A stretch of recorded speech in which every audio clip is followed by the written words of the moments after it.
Welcome to our channel. Today we how to update Pipedrive CRM email templates for outreach step by step clearly. To begin, log in to your Pipedrive account.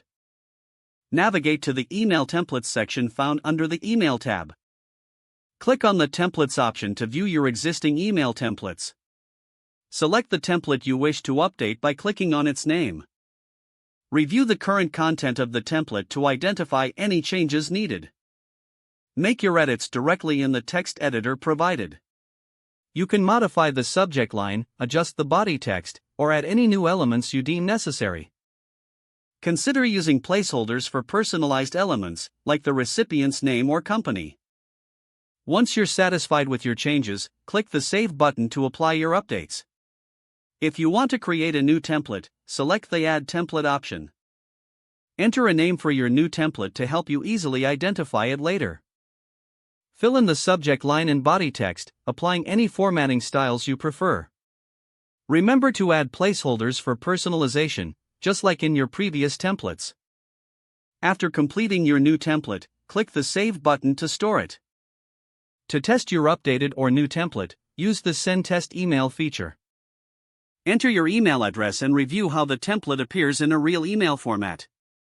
Make any necessary adjustments based on your review of the test email. Once everything looks good, you can start using your updated or new templates in your outreach efforts. Review your email templates regularly to ensure they remain relevant and effective. This process will help maintain the quality and effectiveness of your outreach communications.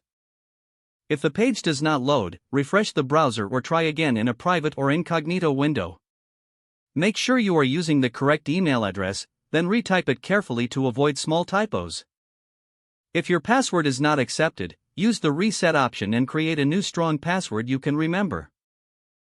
Check your spam folder for verification or security emails, then complete any requested confirmation steps. Enable two-factor authentication if available to improve account security and reduce unauthorized access risk. After signing in, review your profile details so your contact information and settings are accurate and current. If you see an error message, note it down and try again after restarting your device and internet connection. Log out when you finish, especially on shared devices, to keep your account and payment information secure. Don't forget to like this video and subscribe to our channel for more step-by-step tech